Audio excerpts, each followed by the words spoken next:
This is Trend Following Radio, where great thinking comes alive. Nobel Prize winners, legendary traders, best-selling authors, and the pros that know what drive us irrational human beings. I am your host, MICHAEL COVEL. Not filtered, raw, honest. That's my passion.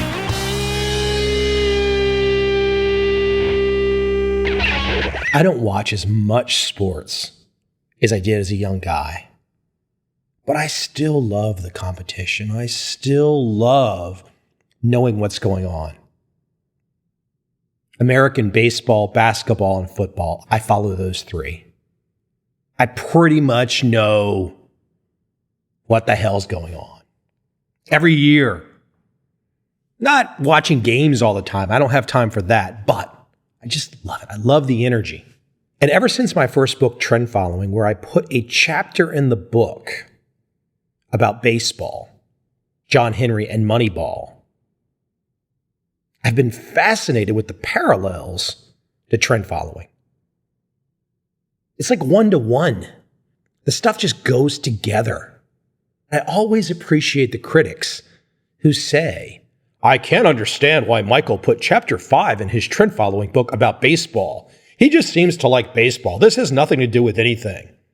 The most unimaginative, out in left field, don't see how the world works people. There they are. My guest today is Philip Maymin.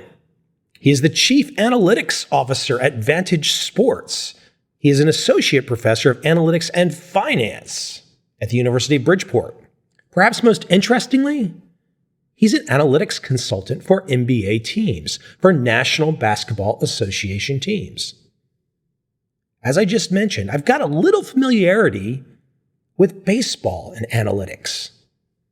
But the NBA, the National Basketball Association, I had not really wrapped my arms around how that fits together. Philip, my guest today, has wrapped his arms around it, wrapped his mind around it, and has done a dive into it that's absolutely amazing. If you're a curious person, if you like trading, if you like finance, if you like sports, statistics, the intersection of them all, finding the best place to be on the curve, so to speak, letting automation take its run and work with a good system, a good model. My guest today, Philip Maymin, he does what I do in my trend following world. He does it with the National Basketball Association. I hope you enjoy this fascinating conversation with Philip Maymin.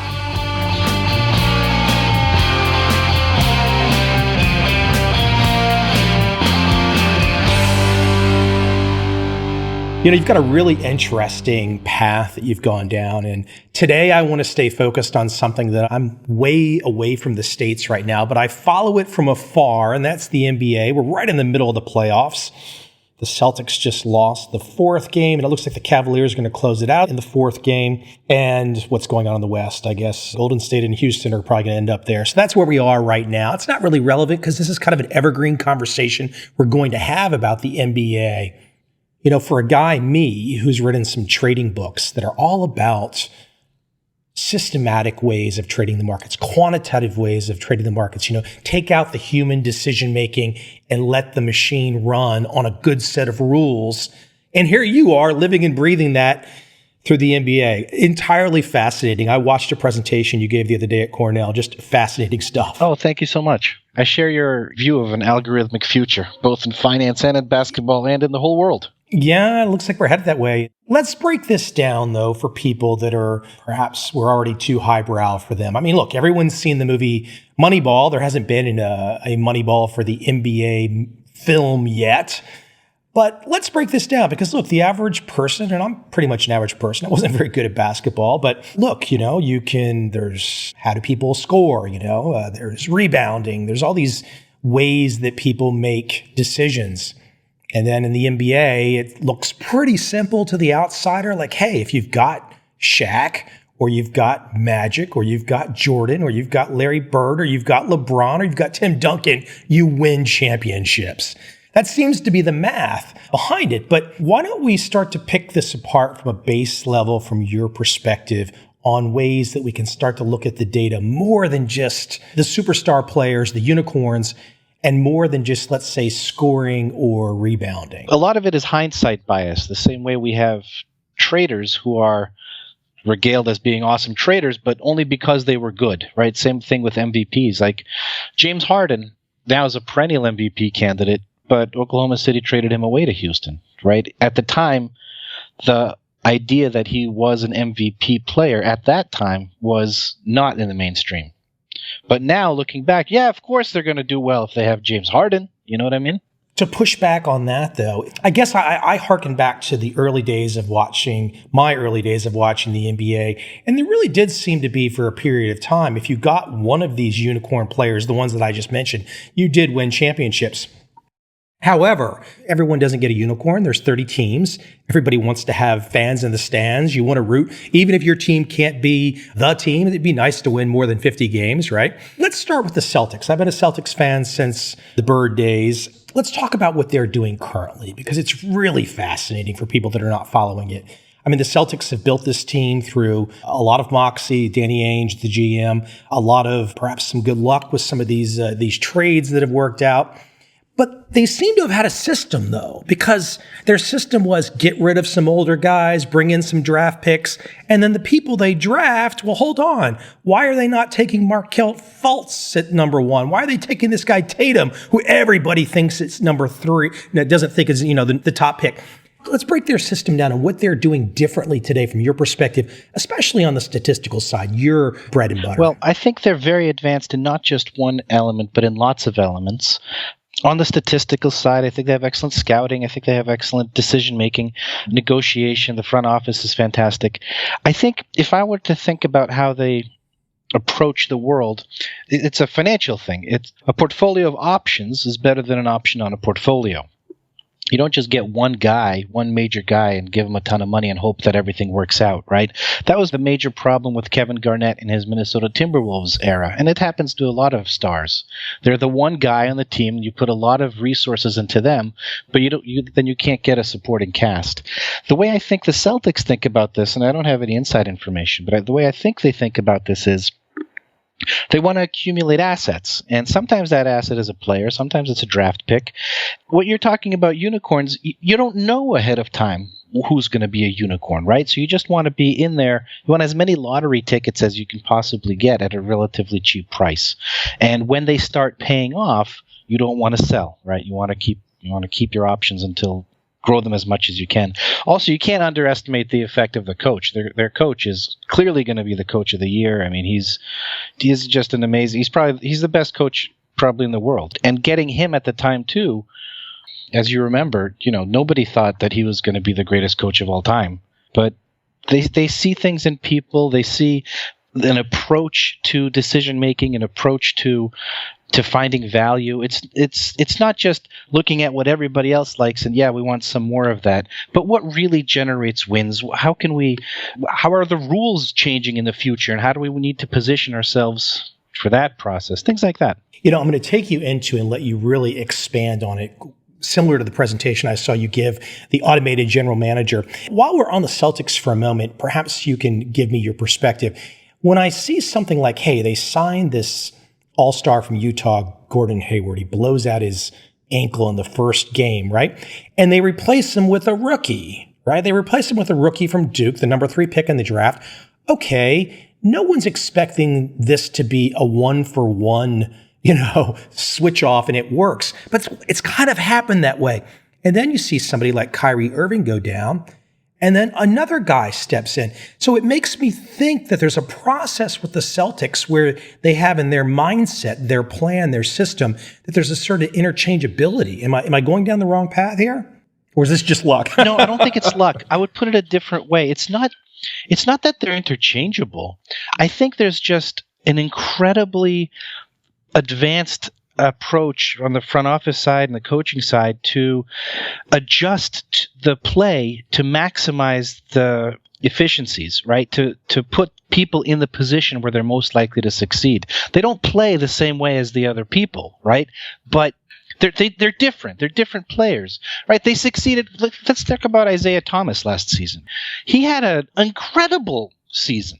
yes, he played through some injuries, but it was an incredible season for Boston. There are a few teams that are able to get ridiculously great performances out of their players. The Boston Celtics are one, San Antonio Spurs are another. If you take a player from the Spurs and bring him to another team, they often, anecdotally, often the case is they don't play as well.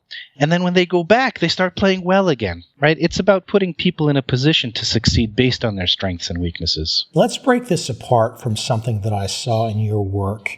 And I think you're calling it it's sports view? Yes, sports view. That's the optical tracking. That to me was the aha moment. That actually should have been the beginning part of this conversation, but it's fine to weave it in now, where that way of looking at the play on the court, I mean, this is a game changer. This is a complete game changer. Why don't you describe it big picture to everybody?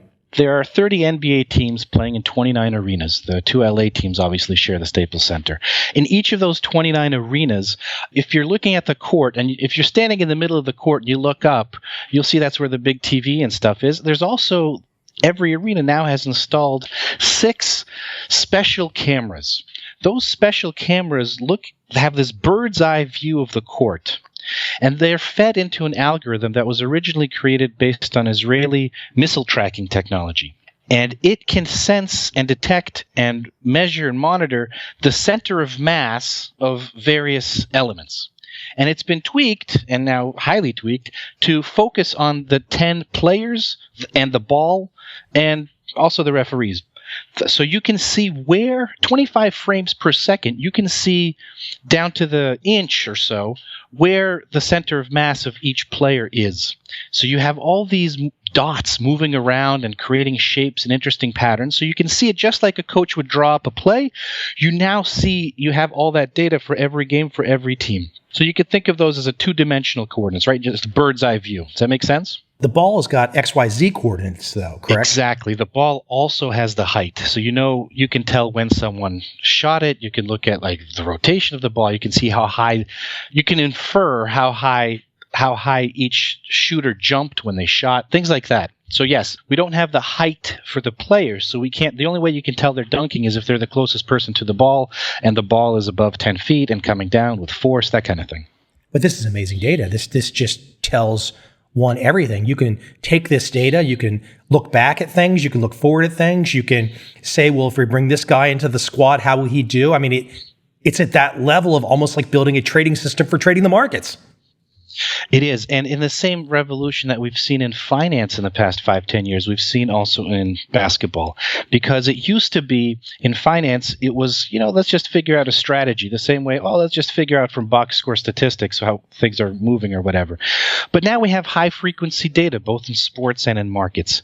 And we need a completely different toolkit for that. We need machine learning and artificial intelligence and neural networks. And it's all big data, not, it's not enormous data. It's not like Facebook and terabytes, but it's big enough that obviously it can't fit into an Excel spreadsheet. You need special processing software. You have to write your own code. You have to really play with the data, much like if you were to start a high frequency trading firm. You have to really start from scratch and start building some incredibly sophisticated programs. These cameras, this data, I assume the data is given equally to all 30 teams?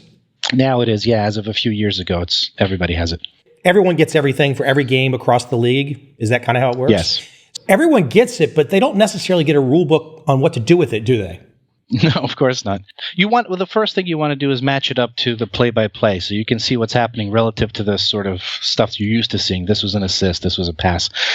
So you get some of that, and you get some additional things, like some summary statistics. So the summary statistics, some of them at least are available to the public. You can go to nba.com/stats or stats.nba.com, and you can look up things like how many miles traveled by a particular player in a game or across the season, or their fastest speed. Things like overall numbers that you wouldn't ever be able to get other than through the optical, but now you can.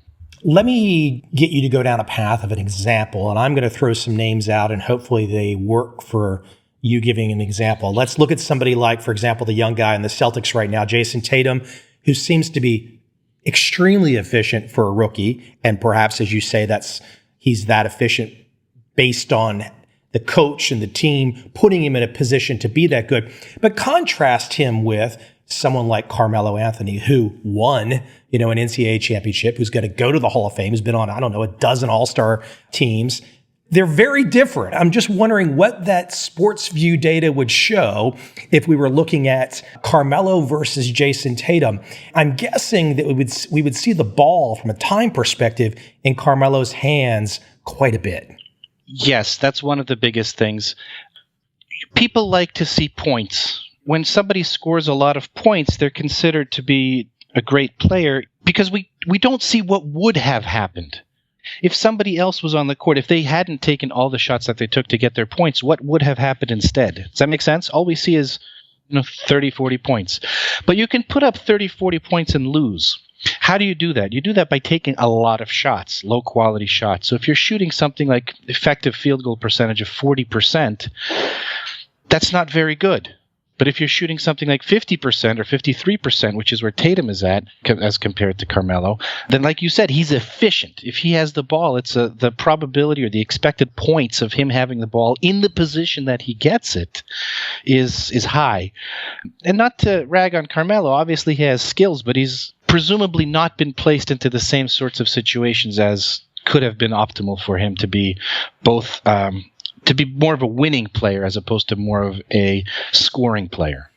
And if one uses their imagination for just a moment to think about these examples, the SportsView technology, the coach with a good system to utilize this SportsView technology, getting the right pieces, and I'm going to go into that in a moment, draft, free agency, etc., getting the right pieces, it's a matter of really you can say to yourself, okay, we've got the data on Carmelo.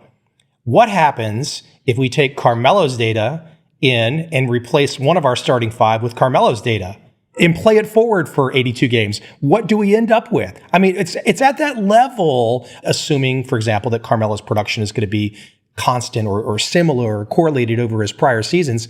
It's at that level of understanding where you can kind of do that, right? Okay, so you can definitely easily do that in the previous pre-optical stuff, right? You just replace someone's points with his points, or maybe you adjust for some kind of cross correlations or the fact that some synergies, right? He might play better with somebody. Like you don't want to have, obviously you would want to have LeBron James and Kevin Durant on the same team, but if you have the two of them versus, let's say, two superstars who are not the same position would probably have more synergies, right? So they're not doing the same things at the same time. But that's a minor thing. The easiest thing is, yes, you could essentially replace somebody's summary numbers with this guy's summary numbers and play with it. That's the old way. The new way of doing it, what you're describing, is incredibly interesting, but it's also incredibly difficult. You need to know what else would change on the court. Imagine, here's a simple example. Suppose you replace a shooter who's not great at three-pointers with someone who is great at three-pointers. That doesn't just change the amount or the efficiency of the three-pointers that would be taken, because the entire defense would adjust, and that person would have a lot more gravity and pull more defenders closer to him. When it's a bad three-point shooter, his nearest defender might be 4 or 5 feet away. If he's a great three-point shooter, he might be only 1 or 2 feet away. In order to answer the question as you posed it, which is an important and interesting question, if we were to replace one player with another using their optical data, you need to also, you can't just use the data as is. This is where the person would stand. You need to have a model for how each person moves as a function of all of the other 9 players on the court. And then you run the simulations and see what happens. It's a much more difficult problem you have to do. It's a bit of artificial intelligence, basically, right? I love the way you say this too, and this is from something across your world. And you said, like the 2 most basic questions you want to ask about a player. What does he really do? What does he do really well? And what does he do really often? What do you mean by that? It's sometimes a surprise even to players themselves to find out that what they do often is not necessarily what they do well. They may be able to, it's possible they're really good. I've seen this example for a post-up player. He's a right-handed player, so you would expect that he would probably be better from the post on the right side because he has more room and whatever. He could do hook shots and stuff. But it turned out this one particular player was better on the left side of the post, and not because he was taking better shots there. But the team was better off was when he was on the left side, because the points per possession that they would make, and you could draw circles around, see when he's within this location, what happens, right, from the optical data. When he's on the left post, he's able to pass out much more efficiently. And those pass outs tend to result in extremely efficient shots. So his left post posting up was much more efficient for the team as a whole, even though he didn't do it as much. I mean, what you're really getting at here, this is about finding what are the total contributions that any player makes to a team's chances of winning, right? I mean, that's what we're really after here, because if it's just a measurement of, hey, he scored 25 and he got 10 boards, as you correctly pointed out, even though I tried to say there's some of these unicorns, there's been plenty of guys over the last 30 years that have put up 25 and 10 and they make an all-star team every year, whatever, but they don't ever win an NBA championship. And there's a lot of reasons for that too. It's not just because they put out all the points, they didn't have the supporting cast, whatever. It's really, really interesting to look at it from that perspective about the total contributions. And I want to give an example again as I stay in my Celtics headspace for a moment. The Celtics have a player on their team, and I would suspect, given your interest across the league, know about him. This guy named Marcus Smart. And Marcus, from what I can tell, is built like an NFL linebacker, doesn't really shoot that well. But apparently, every time this man is on the floor, the team's chances for success dramatically improve. Now, for guys like that seem to be these kind of X factors where they don't have the points or the rebounds necessarily that would be the old school way of measuring things. Is a Marcus Smart like fully figured out from a quantitative perspective by other teams? I mean, do other teams think they can take a Marcus Smart from the Celtics and plug him into their system and get similar results? Or is Marcus Smart a part of the Celtics system and it's been bended to make, it's so fascinating, right? He's interesting. I've always liked him as a player and as a human being. He has great leadership skills. He makes his team better when he's on the court. One thing to bear in mind is plus minus statistics like that, which is when you're on the court, I love plus minus statistics. In principle, it's the best possible statistic, right? It doesn't matter what you do in terms of anything else. Maybe you're just the greatest setter of screens. If you're on the court and your team was up 3 and then you play for a while and you come off and your team is up 7, you have a +4. You did really well. And if you do that consistently over time, that's the plus minus. That's a excellent, ideal, perfect measure of how your contribution to a team. If all of your contributions were if the substitutions were essentially random and you had a long enough sample. But there are several problems. They're not random. You go in with a particular unit. You go in against another unit. So if you're a starter, you play typically against starters. If you're a second unit, you typically play against second units. You play with the same players. If I was on the court always with LeBron James, me on the court with LeBron James all the time, I would have the same plus minus as him. And it would be great. It wouldn't be as good as it is now for him, obviously, because I'm dragging him down. But it would still be positive, and I would appear to be a good player. But I'm not. There's those issues. But those issues aside, I don't think it's that Marcus Smart has been no human being has been figured out by any other human being on earth, right? It's impossible. But I think he has a lot of the intangibles that are highly prized, especially by analytics teams, because the harder it is to measure, the more likely there is to be value. Okay, let's open this up to the next logical progression. We're talking about using this technology to measure players. There's a lot of different ways players can be measured. It gets complicated as you're describing, but it can be done. And so you've laid out this scenario. You say, well, hey, look, there's so many whiffs. I mean, look, anybody that knows anything about the NBA, there's a draft every year. Teams draft. Very few of these guys turn out to be winners, but occasionally you'll have these like second round picks, that become all-stars. The big guy on Golden State comes to mind, for example.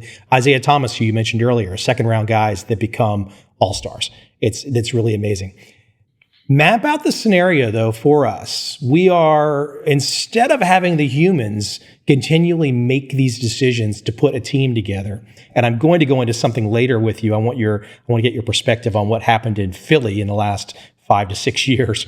Map out the scenario about how we could start to go down the path of using automation, data to create a team versus the highly paid GM who, was in the league, played, has all this experience, knows everybody, and it's just got the intuitive feel?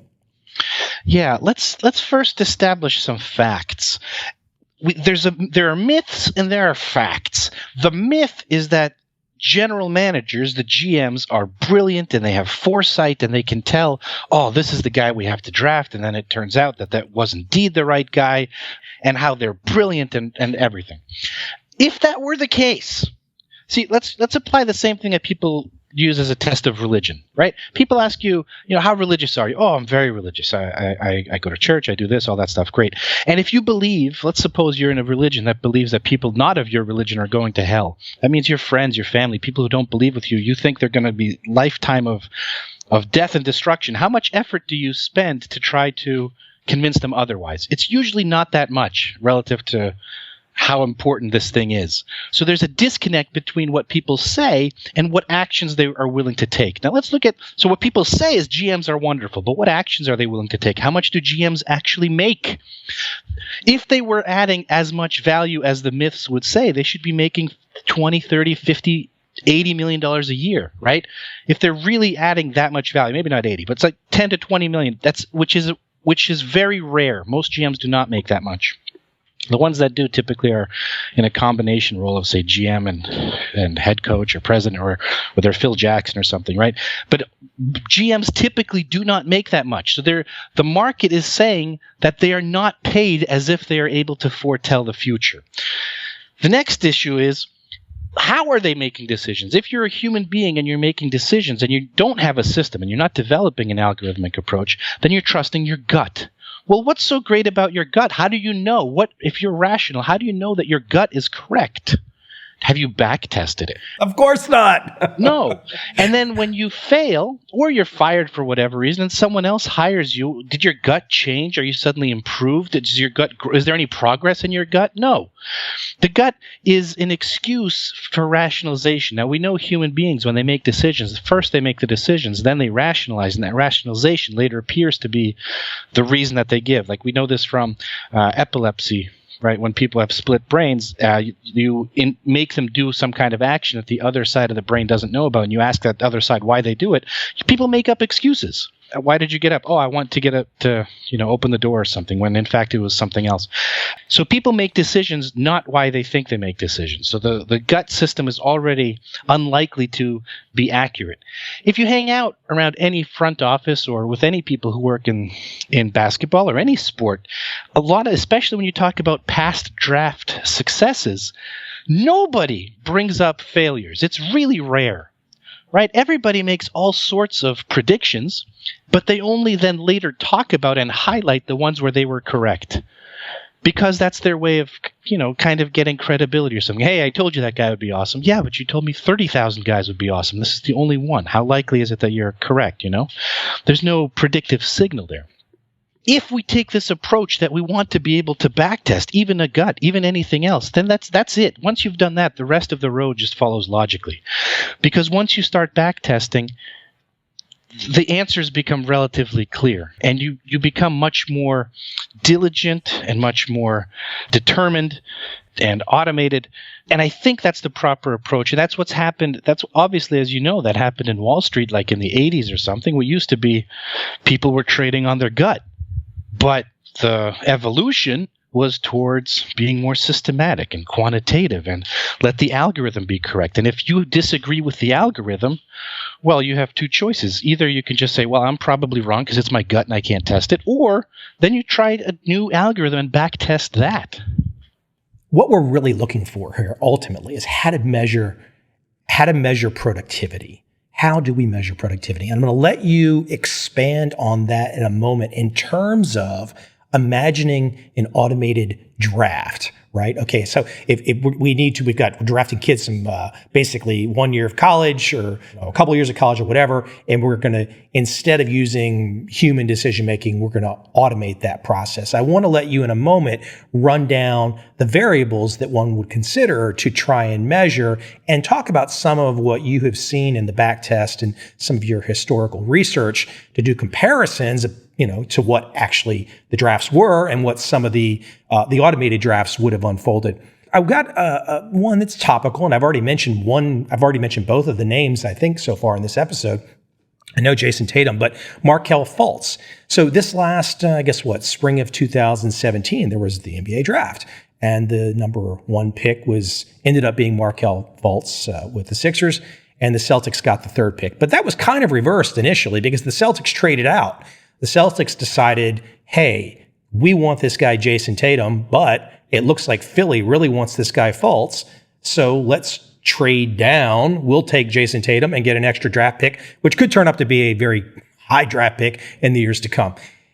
What I'm curious about is I want you to kind of speculate for a moment for me, because as an outsider looking in, I say to myself, well, this is, Danny Ainge. He makes a lot of trades. He's done really well since he's been the GM.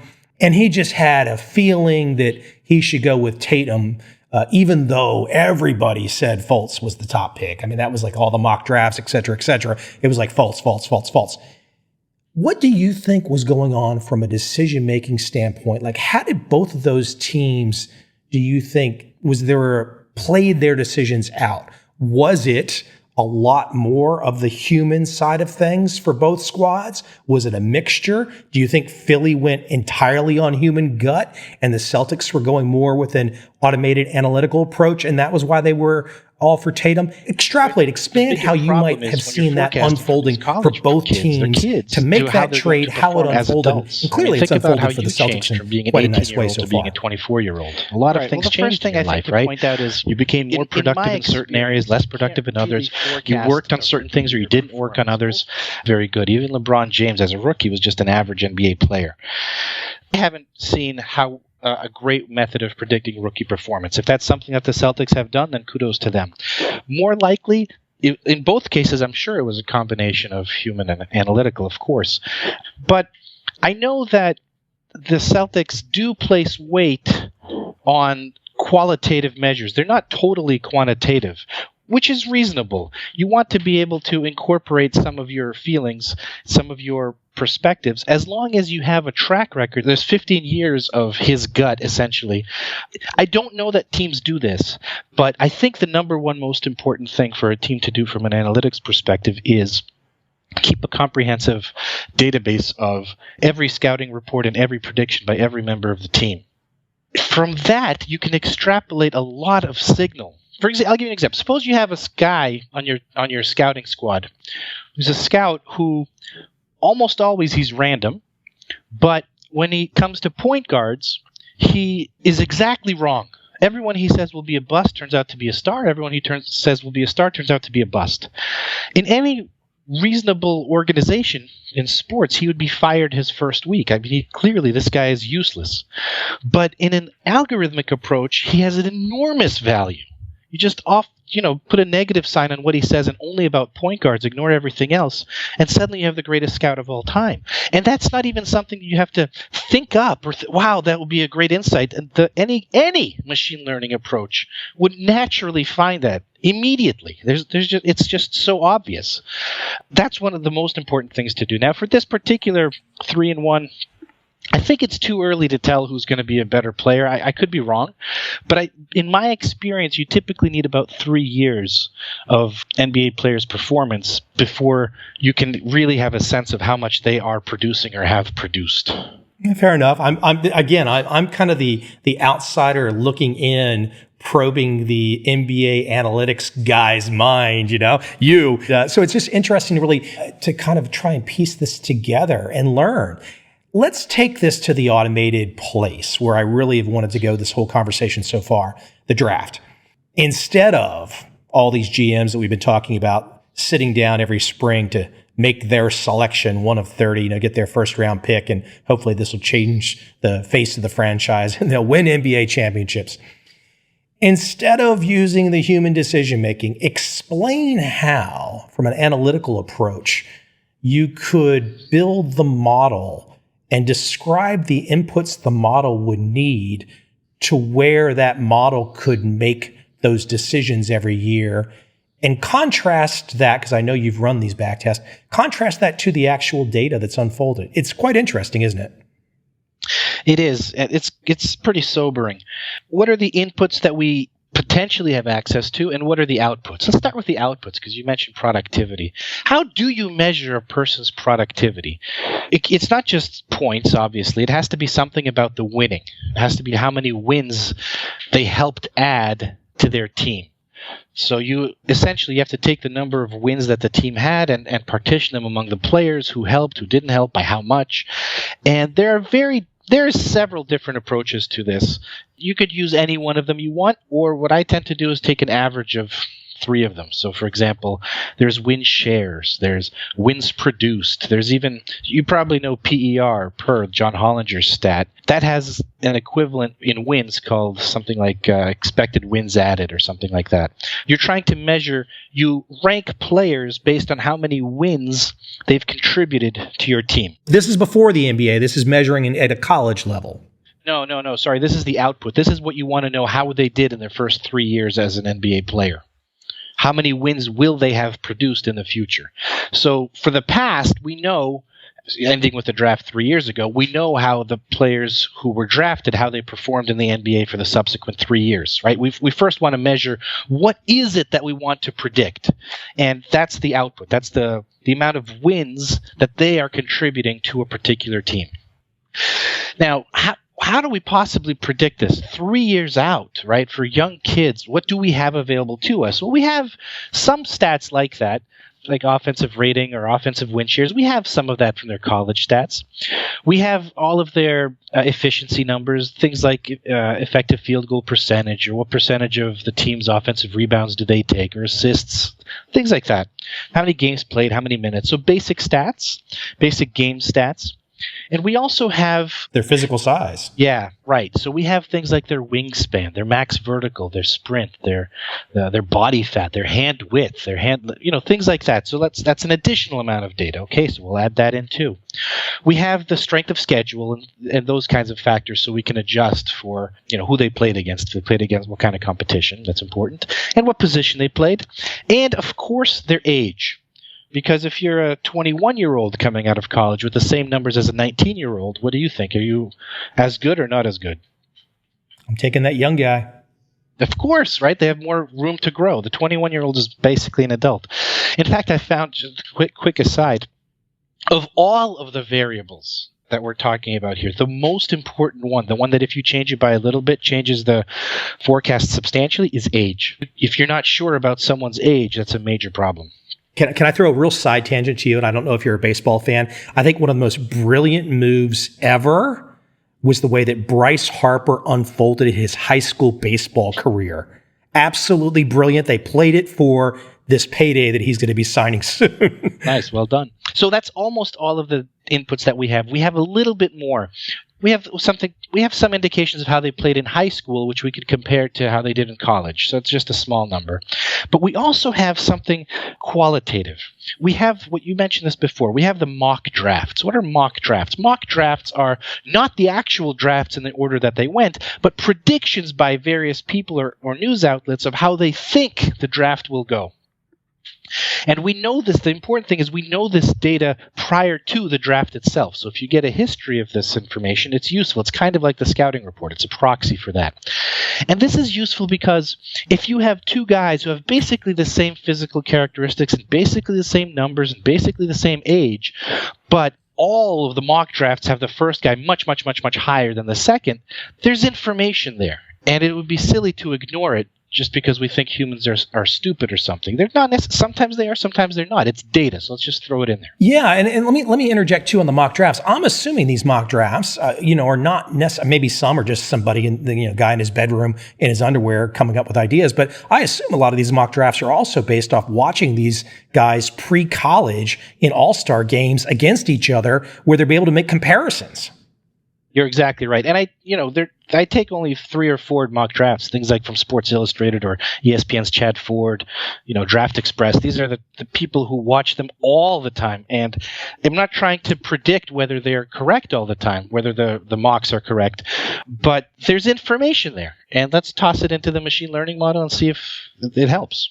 It just struck me, though, talking to you. It's like, because I was reading earlier, you talked about the mock drafts. I was thinking to myself, well, gosh, these could just mean anything. But then you have to say to yourself, hold on, where are these mock drafts coming from? There, as you say, there's data there.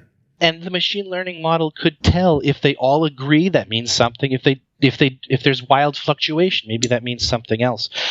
When LeBron James, for example, comes out, well, he didn't have a college career, but he's obviously ranked number one. Even if you have no stats for him, that's important information. So we have the inputs, we have the outputs. What do we do? What is machine learning? Machine learning is a technique for a computer to learn from examples that it's given. You do it in a way that there's lots of ways it does this, but it tries not to overfit. So rather than just find like a linear model, like a regression that people might be familiar with, it tries to find combinations of these factors that result in a better forecast. One of the ways which people use to make sure that the model is not using information from the future, the simplest thing you might do, and this is what you would do in finance, is you'd split your sample into, let's say, 2. Say you have a 10-year sample, maybe the first 5 is what you would train on. That's where the machine learning would try to learn from the first 5 years, and then you would apply it to the last 5 years. So that's an out-of-sample test. And using something like that, I use something a little bit different. We can go into the details if you want, but using machine learning, taking those inputs of an 18, 19-year-olds and trying to forecast what they will do in the NBA 3 years later, we get pretty incredible results.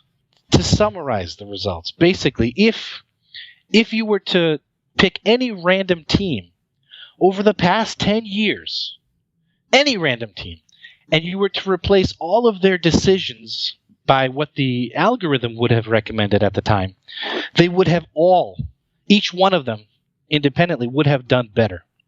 To the tune of about an average in terms of, what we're measuring is wins, right? But we want to translate wins into, let's say, dollar amounts. The easy way to do that is to see, look, there's 30 teams. Each team plays 41 games. So that's 1,200 wins that are possible.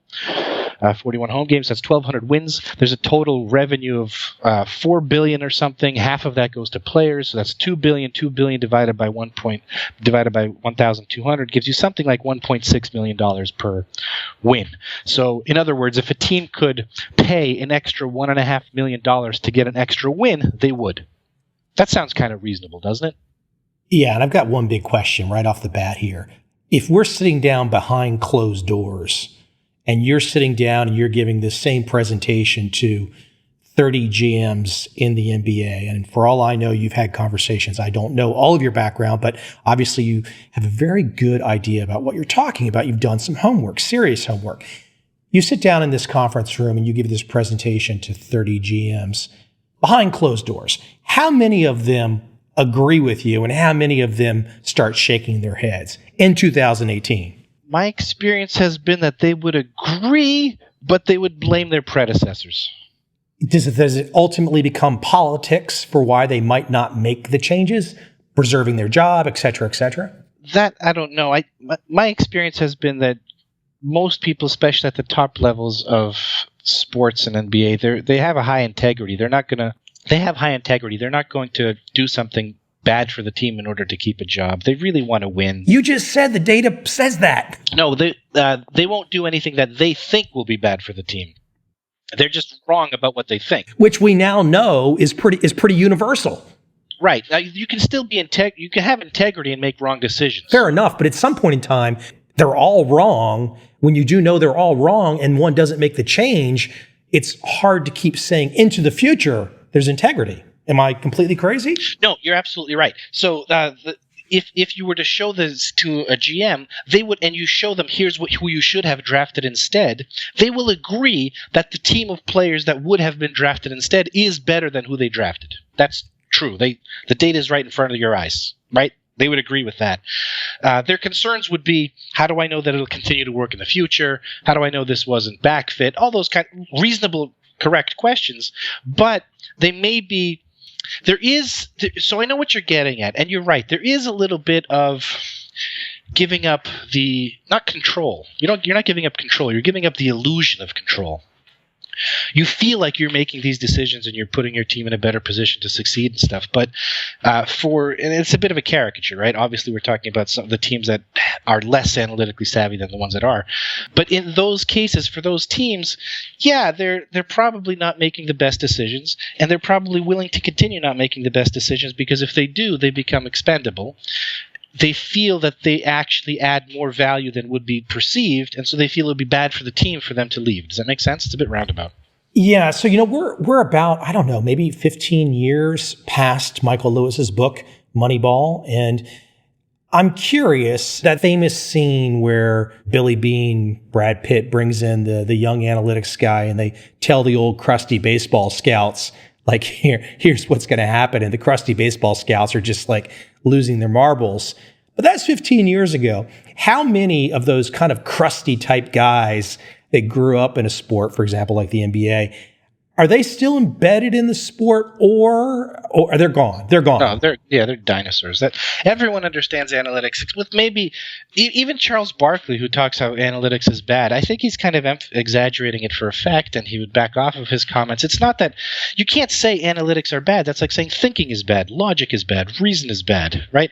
That's all analytics is just a systemized approach to knowledge management.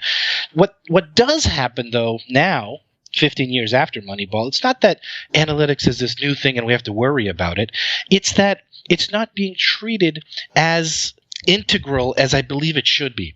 In fact, the opposite is true. Even analytics people, if you survey any analytics people in sports, they will always tell you that analytics is not the end-all and be-all. There's also scouts and other things and other measures. That's one of their first mantras that they say. In fact, they make fun of the kind of person who would say that everything has to be done analytics, right? That you have to put everything into the system. I disagree with them. I think I am that caricature. I think everything should be put into a system. If not, if the only reason not to put things into a system is because it can't be systematized. That tells you what you should be doing. You should be trying to systematize it. For example, you bring in draft players. Right before the draft, teams invite players to come to their arena and work out a little bit. Shoot around in front of a chair, do some drills, things like that. There's absolutely no reason that I know of, no data to suggest that has any value whatsoever. There is value in terms of a relationship, and you meet the person, and maybe they become a free agent later and all that stuff. That's great stuff. But in terms of making a decision on who to draft, I have no idea if that adds any value. Or they come in, they wear long shorts versus short shorts. Is that valuable? If you're not collecting the data, there's no way to tell. So what I think was happening currently in almost all teams is analytics is being treated as just another input. So I have scouts telling me things. I have my own perspective, and I have analytics guys telling me things. And so I kind of put them all into this soup that I call my gut, and I spit out a response. Now that's not a system. You've just again gone back to your gut. There's nothing there to do. It can be reasonable to do that if your analytic system is not very advanced. I'll give you an example. In my world, people typically have market price-based trading systems. So that's the primary variable to make your decisions for buying and selling. And I've written some books about this kind of thing. And I have people that will come to me and they'll say, okay, well, I see that you want to have a system that's using this price data, but what if I add in all of this other stuff? What if I add in my gut or all these other fundamental variables, et cetera? And then I sometimes just want to say to themselves, can't you just, as you're asking the question, can't you already be imagining how crazy the question is? You're just left with the soup that you just described. That's a good point. Right? Yes. Right. The soup doesn't go anywhere. Right. Yeah, you've by definition desystematized the system if you're adding all these gut systems. Now, fundamentals, you'd agree, fundamentals will be fine. You just have to backtest it. As long as you can backtest it, you can add anything you want. One of the biggest hedge fund managers in the world, Ray Dalio, has said that he uses only fundamental data and he's systemized 100%. I don't have any way to verify that, but that's what he says. And it's actually, if you think about it, it's very similar to what you're talking about with the NBA. You have more than one input. You're not just one input. You've got multiple inputs, which makes the computing issue a tad more complicated. It's funny you mentioned Ray Dalio. I think it would be interesting to apply his approach to a sports team. Two things. One is what you've talked about in terms of systematizing everything. His approach to systematizing is different than one might imagine. So if you're like a trend follower, if you trade momentum or a mean reversion or whatever, you think that systematizing means you you backtest a bunch of strategies. The one that works, that's what you trade going forward. But that's not his really approach at all. His approach is a principled approach. You start with basic principles and you challenge yourself to make sure that they're accurate and when they're accurate. And then from there, the strategies become kind of simple. It's like in diet. You can have different diets. They're all different strategies, and you can see which ones supposedly work best historically and then follow that one. Or you can take a more nuanced approach and see, well, what is it? How does the body work? What is the insulin response? What do carbohydrates do to the body? And then from that, the diet becomes just kind of obvious. Just don't eat carbs or whatever, right? But the reason you know all of this stuff is because of the principled approach. So imagine if we took that into, say, a basketball team or any other sports team, plus his culture of radical transparency, radical truth. Imagine if every meeting was taped and audio and video recorded, and you could play back historically, and you could do text searches to see who has recommended or who said good things or bad things about a particular player. If that's a new source of data, boy, how awesome would that be? I don't know, man. I start to feel like I'm Tom Cruise at a Scientology meeting all of a sudden. But let's talk. There's two things in our limited time left. There's two things that I want to kind of, we could talk for hours about this, and maybe we'll have to in the future, because I really enjoy your perspective and you've got great insights. And it really, I think by you going down these paths with the sports, it's easy for other like-minded quant people to just extrapolate out to their own world, even if it's an entirely different discipline. That's why I wanted to have you on. But let's think about, though, as we think about this stats world, analytics world taking over, let's talk about really young people today. If you're a talented athlete at 10 years old, 12 years old, 13 years old, this understanding of analytics, it's going to be very important if you're really, really talented. And sometimes you can tell. You can tell a pro athlete sometimes at 13 years of age, baseball, basketball, whatnot. But it's going to be really important that the coaches can help to let these players best develop. There might not be another opportunity for another Carmelo Anthony type player to exist in the modern NBA. That kind of player might not exist again. I mean, so it's going to be really important, I would think, for youth coaches to help translate, for whether it's basketball or whatnot, how to translate how a player can best develop. You see where I'm going with that? I do, and you're right. There's various forces that work to make things difficult. One is there's lots and lots of young players, all of whom are trying to become pros, and the best way to get noticed is highlights, and the best way to get highlights is to do relatively risky behavior, right? You don't just constantly want to perform the same consistent method, which is what you really ought to be doing in the NBA.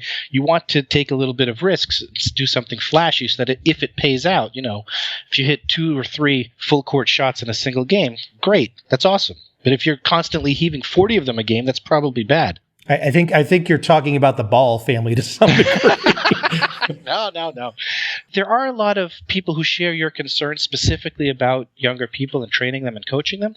And there are a lot of recent new technological innovations. We don't have SportView, but there are lots of companies that would outsource, let's say, taking video and tracking it and deriving certain insights from the video that a coach would then be able to see overnight on a report, right? This is how strong a screen this guy set, or this is how much effort he exerted running back on defense versus his typical performance, things like that.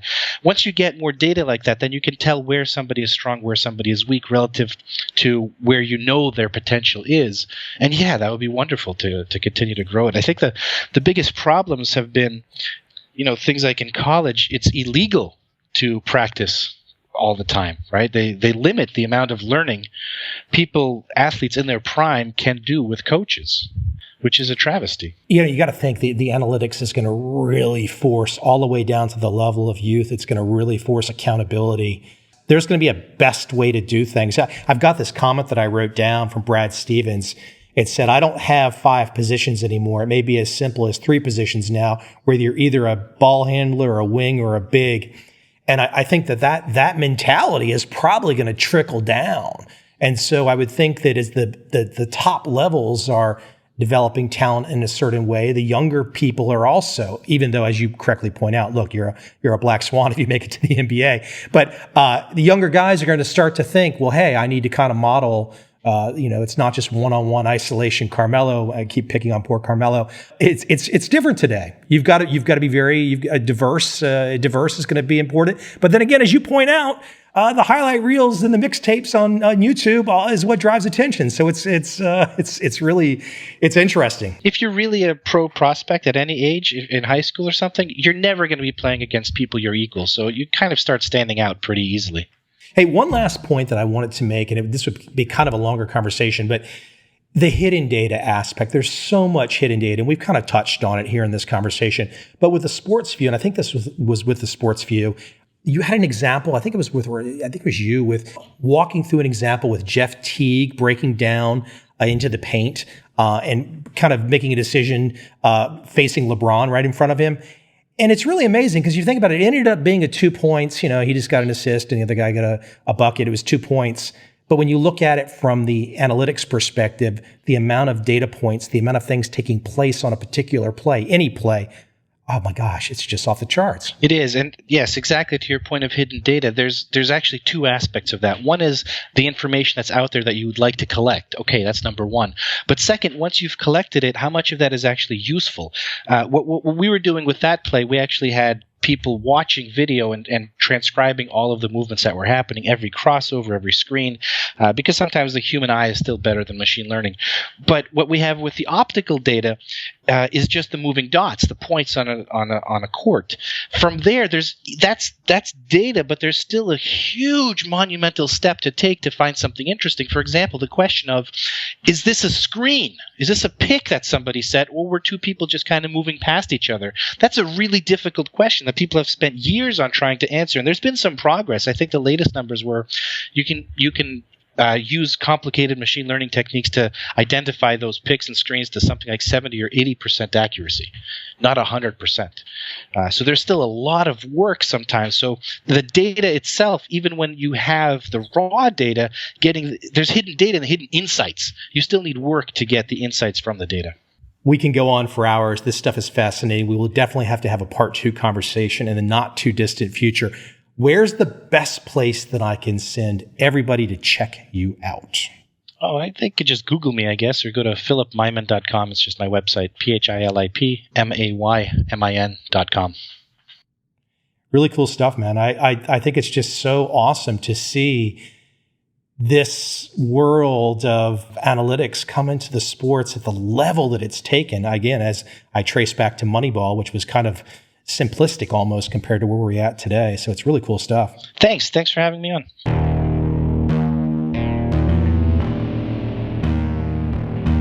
I see a time when those awake will understand how to make money in up, down, and surprise markets. Whether new trader or experienced, college student or financial advisor, protecting against a crash or just trying to make a lot of money, trend following offers everyone an answer in uncertain times. To get started immediately, send me an email, michael@covel.com. I will send you the right trend following steps to take along with my free video. But if you want to buy and hold, trust the government and trust Wall Street, this is absolutely not for you.